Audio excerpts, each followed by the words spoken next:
56. Yes, akhirnya dia meminumnya. Sebentar lagi dia akan mabuk, lalu kita menyewa kamar hotel, dan kita akan... Selena tidak dapat meneruskan perkataannya ketika dia nampak kegirangan melihat Jonathan yang sedang meneguk minumannya. Pokoknya malam ini dia akan menjadikan Jonathan menjadi miliknya. Selena pun segera berjalan mendekati Jonathan. Dia duduk berseberangan dengan pria itu. Dia tersenyum lebar ketika melihat Jonathan yang baru meneguk seperempat minumannya. Senyuman Selena semakin tersenyum melebar saat melihat Jonathan yang sedang memijat-mijat pelipisnya seakan merasakan dirinya pusing. Maklum saja alkohol yang dicampurkan ke dalam minuman milik Jonathan memiliki kadar alkohol yang tinggi.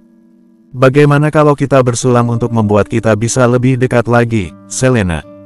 Ucap Jonathan, dia mengangkat segelas minumannya.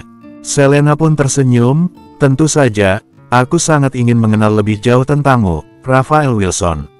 Mereka pun bersulang, lalu meneguk minuman masing-masing, sampai habis. Jonathan pun tersenyum licik, dia memperhatikan Selena yang merasakan kepalanya pusing. Selena mengerutkan keningnya sambil memegang kepalanya, merasakan pusing yang teramat sangat di kepalanya. Wajahnya memerah. Jonathan sudah mengetahui bahwa saat pertama kali Jonathan bertemu kembali dengan Luna yang sedang mabuk dibawa paksa oleh 3 orang preman suruhan Selena, dia sudah mengecek CCTV di kafe tersebut yang memperlihatkan Selena mencampurkan alkohol ke dalam minuman milik Luna, sehingga membuat Luna mabuk. Karena itulah Jonathan menahan tawa ketika dia baru saja tiba di restoran. Selena sudah memesankan minuman untuknya. Wanita itu pasti ingin menjebaknya. Sehingga sebelum dia masuk ke dalam restoran, dia sengaja menyuruh Noah untuk menelpon Selena dengan nomor ponsel yang baru. Asteris. Aku sudah lama menantikan hal ini denganmu, Raphael Wilson. Aku sengaja mencampurkan minuman milikmu dengan alkohol agar kamu mabuk, agar malam ini kita bisa bercinta sampai pagi. Dan kamu akan tahu bagaimana hebatnya aku untuk memuaskan kamu. Hahaha. Selena terus saja meracau tiada henti. Dia telah kehilangan setengah kesadarannya, benar-benar teler. Wanita itu dengan beringas membuka satu demi satu kancing kemeja yang dikenakan oleh Jonathan yang sedang berdiri di hadapannya.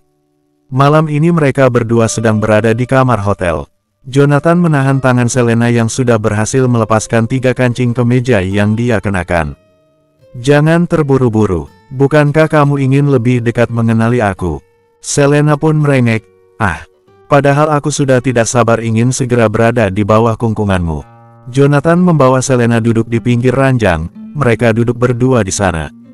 Tapi aku ingin tahu lebih banyak tentangmu, Selena. Selena pun tertawa, dia menunjuk wajah Jonathan. Pasti kamu sudah jatuh cinta padaku kan? Kamu sudah tergila-gila padaku, kan? Makanya kamu ingin tahu apapun tentang aku. Jonathan hanya tersenyum samar, dia tak menjawab pertanyaan dari Selena. Yang ada dia sangat risih berada di dekat wanita itu. Apa yang kamu ketahui tentang aku? Aku akan menjawab semuanya, mau itu tentang hobi aku, makanan favorit aku, film favorit aku, siapa yang aku suka, siapa yang aku benci, ukuran pakaian aku, ukuran bra aku, bahkan ukuran celana dalam aku pun akan aku jawab. Selena omongannya sudah mulai ngelantur. Jonathan tidak mungkin langsung to the point bertanya tentang Luna kepada Selena, sehingga dia bertanya ke hal yang lain dulu. Apa makanan favorit kamu, Selena? Pizza. Aku sangat menyukai pizza. Lain kali kita harus makan pizza bersama.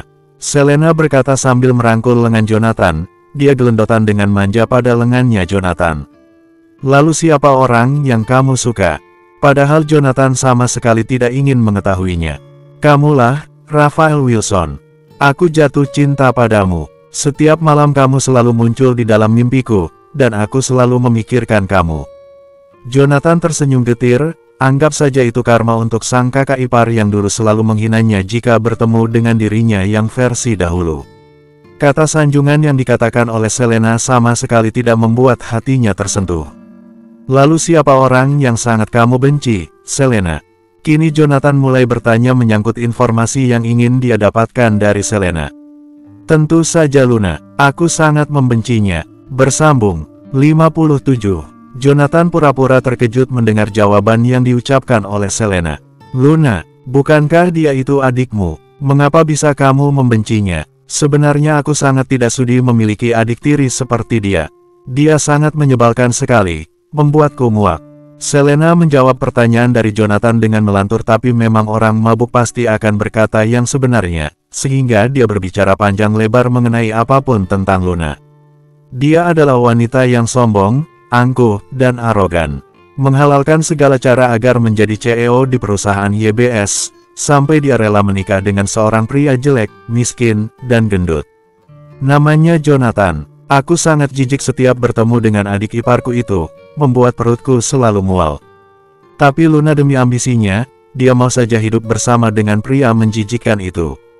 Kalau aku si ogah, mending aku minum air comberan daripada menikah dengan pria menjijikkan seperti suaminya Luna.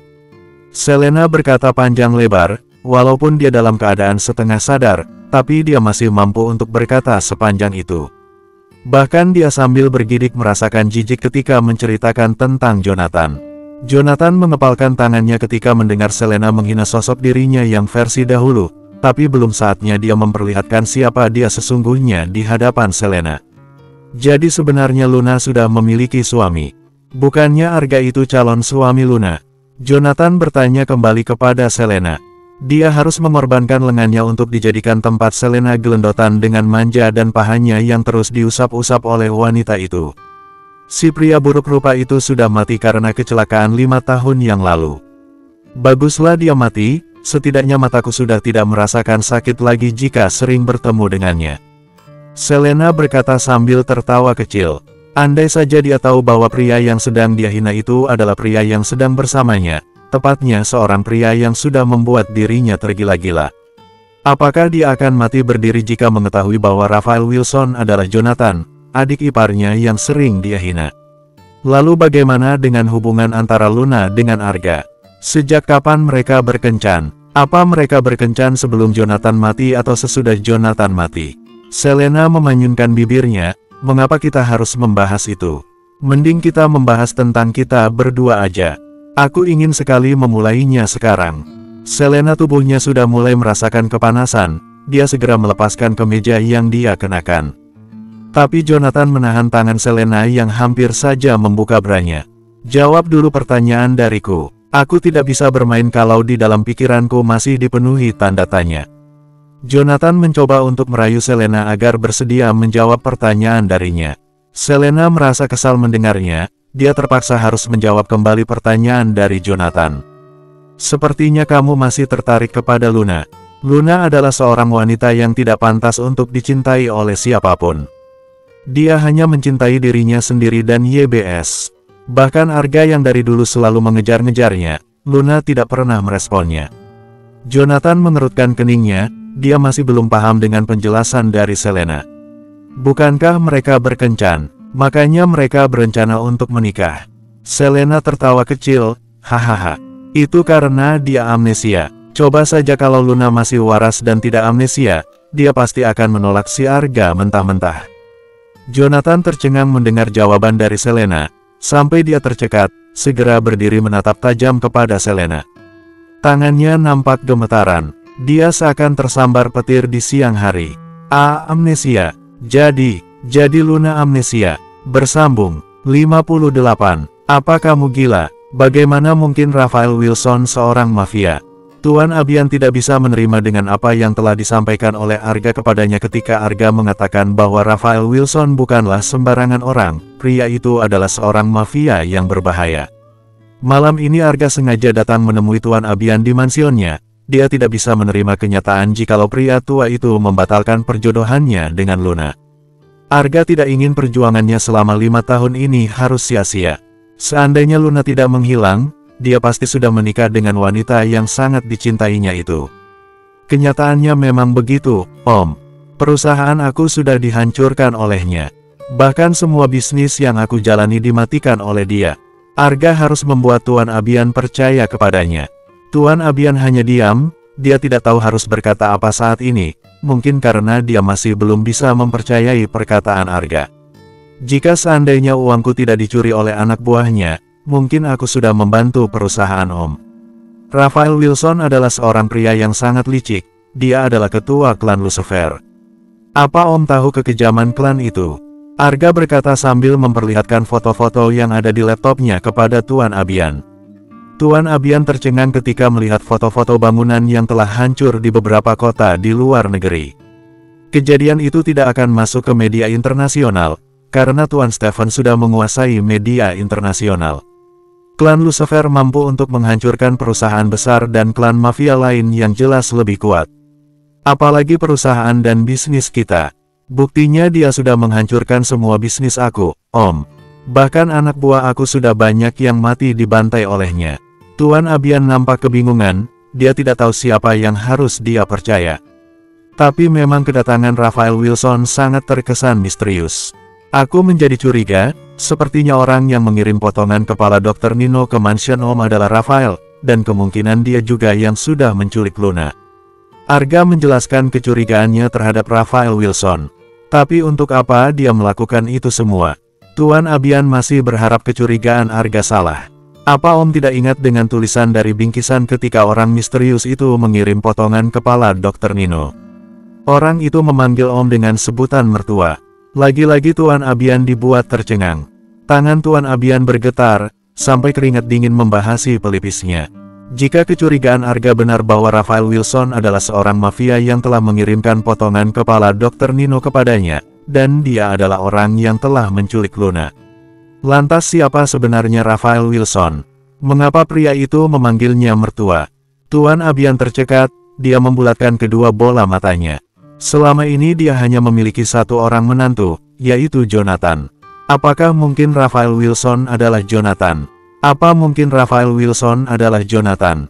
Tapi sepertinya tidak mungkin. Jonathan sudah mati. Jika dia masih hidup pun tidak mungkin dia bisa sekaya itu, dan penampilannya sangat jauh berbeda. Tuan Abian nampak gelisah memikirkannya. Dia sangat takut jika Luna disakiti dan disiksa oleh pria itu. Aku juga tidak tahu, Om. Yang jelas Raphael Wilson ada kaitannya dengan Jonathan. Bu Amel tidak sengaja mendengarkan percakapan mereka berdua. Bukan main kagetnya dia saat ini. Sehingga dia segera menghubungi Selena. Dia takut Selena akan disakiti oleh Raphael Wilson. Tut. Sudah beberapa kali Bu Amel menelpon Selena, tapi Selena belum juga mengangkat telepon darinya. Bu Amel sangat terlihat panik dan gelisah. Dia tidak mungkin memberitahu suaminya bahwa dia dan Selena berencana untuk merebut Raphael Wilson dari Luna. Bisa ketahuan bahwa selama ini mereka iri kepada Luna. Aduh, bagaimana ini? Kenapa Selena belum mengangkat telepon juga? Mungkin rencana Jonathan telah berhasil untuk yang kesekian kalinya. Dia sengaja memberikan clue untuk mereka, agar hidup mereka merasakan tertekan dan merasakan tidak tenang. Jonathan ingin mereka mencari tahu sendiri siapa dirinya yang sebenarnya, agar mereka tidak terkejut jika kejutan yang lainnya akan datang menghancurkan mereka. Bersambung 59. Sementara itu di salah satu hotel yang ada di kota Jakarta, Jonathan tercengang setelah mendengar jawaban dari Selena ketika Selena mengatakan bahwa Luna selama ini menderita amnesia, sampai dia tercekat. Jonathan segera berdiri menatap tajam kepada Selena. Tangannya nampak gemetaran. Dia seakan tersambar petir di siang hari. Amnesia.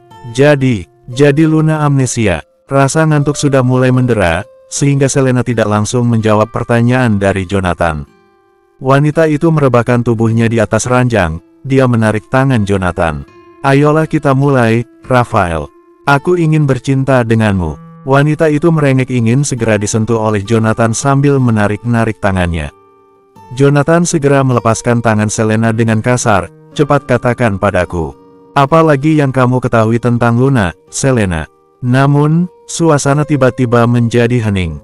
Selena sudah tertidur pulas, dia sudah tidak mampu lagi untuk membuka matanya, dia benar-benar sudah teler. Jonathan semakin kesal dibuatnya, padahal masih banyak informasi yang harus dia dapatkan dari wanita itu. Selena, cepat bangun, atau aku akan membunuhmu. Jonathan mengguncang-guncang tubuh Selena. Tapi wanita itu malah ngorok, membuat Jonathan semakin kesal. Sit. Jonathan melayangkan tinju ke udara sambil mengumpat.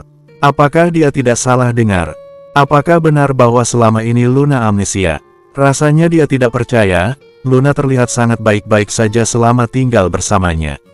Tidak mungkin dia amnesia. Jonathan berjalan mondar-mandir, dia tidak tenang sebelum bisa menemukan jawaban yang pasti. Drur, drur, drur. Ponsel Jonathan bergetar, rupanya ada panggilan telepon dari Detektif Al, seorang detektif yang dia sewa. Jonathan segera mengangkat panggilan telepon tersebut. Halo, Detektif Al, bagaimana? Apa kamu sudah menemukan informasi tentang Luna di Amerika? Ya, Tuan, aku sudah menemukan informasi yang akurat tentang istri Anda. Pada malam hari tanggal 21 Maret tahun 2019 Nona Luna mengalami kecelakaan. Dia menjadi korban tabrak lari dan mengalami luka yang sangat parah di bagian kepalanya. Informasi yang diberikan oleh Detektif Al membuat Jonathan tercengang. Pada tanggal 21 Maret tahun 2019 adalah malam hari di mana dia ditangkap oleh polisi. Rupanya Luna mengalami kecelakaan saat dirinya ditangkap oleh polisi. Lebih jelasnya biar saya kirim filenya langsung kepada Anda, Tuan Rafael. Setelah Detektif Al menutup panggilan telepon, dia pun mengirim file tentang hasil penyelidikannya bersama dua anggota The Darkness yang lain selama di Amerika. Jonathan segera membuka file tersebut. Dia langsung membacanya satu persatu. Pada tanggal 21 Maret tahun 2019 Luna telah menjadi korban tabrak lari, dengan lokasi di jalan raya yang berada di depan mansion milik Tuan Abian. Kepalanya terluka parah. Setelah menjalani perawatan 2 hari di Indonesia, Luna belum bisa sadarkan diri. Dia mengalami geger otak dan terbaring koma, sehingga Tuan Abian membawanya ke Amerika.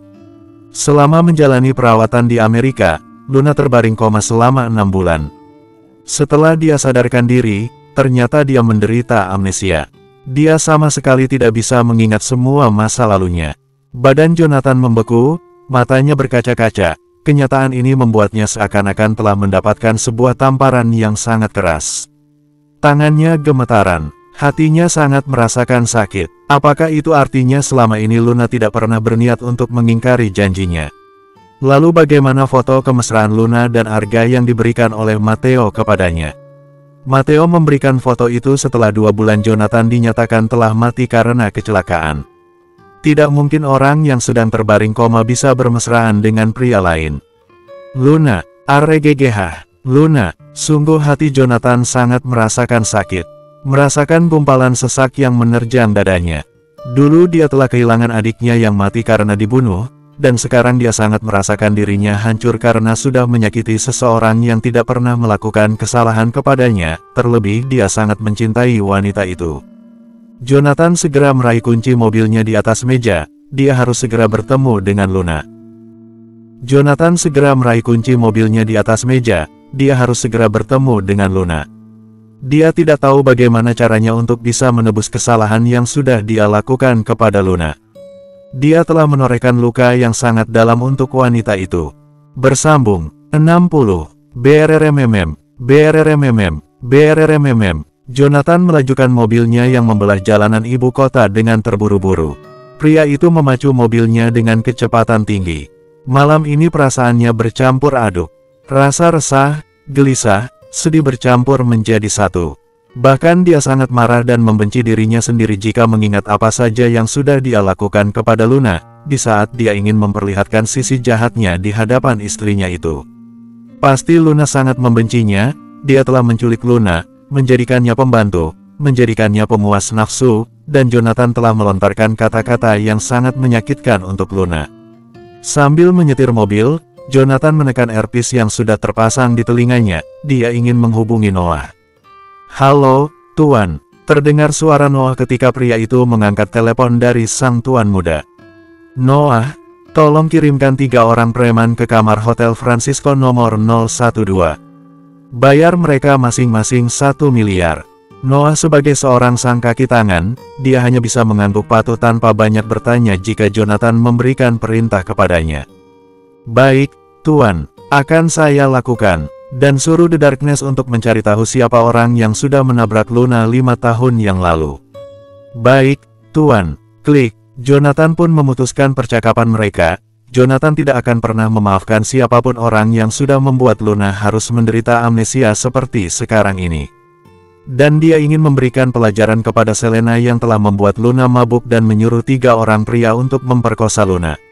Seandainya saat itu Luna tidak bertemu dengan Jonathan, entah bagaimana nasib Luna kala itu. mungkin saja Luna telah menjadi korban kebiadaban 3 orang preman yang disuruh oleh Selena. Dan sekarang Selena harus merasakan akibatnya bagaimana digilir oleh 3 orang pria, bukankah dia bilang sangat hot di ranjang. Namun, tiba-tiba saja ada satu buah mobil minivan berhenti menghadang mobilnya, ketika Jonathan akan melintasi persimpangan jalan. Jonathan menghela nafas dengan berat, di saat dirinya ingin segera bertemu dengan Luna, mengapa harus ada rintangan datang. Jonathan segera keluar mobil spotnya ketika melihat ada sekitar 8 orang keluar dari mobilnya dengan berpakaian serba hitam dan semuanya memakai masker hitam. Kedelapan orang pria bermasker hitam segera berlarian menyerang Jonathan dengan tangan kosong, tak gentar Jonathan menghadapi mereka semua. Pertarungan berlangsung dengan sengit. Jonathan berlari ke arah mobilnya, kemudian dia naik dan meloncat ke bawah, melayangkan tendangan yang sangat keras ke kepala 2 orang lawannya. Buff! Buff! Tendangan Jonathan membuat kepala keduanya pusing, dan tubuh mereka oleng terhuyung ke belakang. Kemudian Jonathan melayangkan pukulan keras ke rahang mereka berdua secara bergantian. Seketika membuat tubuh mereka ambruk aspal. Sementara keenam lainnya masih menyerang, Jonathan menendang satu orang dengan keras sebanyak 2 kali tepat di area dadanya, membuat tubuh orang tersebut terjengkang ke aspal. Kemudian Jonathan menjatuhkan dirinya, dia menjegal satu kaki musuh, membuat musuhnya tumbang, kepalanya membentur ke aspal. Buff! Jonathan menendang kepalanya, sampai kepala pria tersebut berdarah. Kini tinggal tersisa 4 lawan lagi, sangat mudah untuknya mengalahkan mereka berempat. Jonathan menendang satu orang dari keempat lawannya, kemudian dia memukul kepala musuh yang lainnya. Buff! Buff! Jonathan menahan tangan seseorang yang hampir saja memukul wajahnya. Dia memelintirkan lengannya orang tersebut, membuat sang musuh meringis kesakitan. Kemudian dia membalikkan badannya ketika menyadari ada yang akan menyerangnya dari belakang. Dengan gerakan cepat, dia memukul wajah sang lawan. Buff! Masker yang dipakai oleh musuhnya terlepas, sehingga terlihat jelas wajah pria itu dengan kondisi hidungnya berdarah, dan tumbang ke aspal. Jonathan nampak tercengang ketika melihat salah satu wajah dari ke-8 orang yang menyerangnya. Pantas saja dia merasa ada yang aneh ketika melawan mereka. Mereka tidak benar-benar ingin melukai Jonathan, karena mereka adalah anak buah ayahnya. Jonathan merasakan firasat yang tidak enak, mengapa anak buah ayahnya berada di Indonesia dan mengapa mereka disuruh untuk menyerang Jonathan. Apakah mereka ditugaskan untuk mengulur waktu agar Jonathan tidak langsung sampai di mansionnya? Bersambung.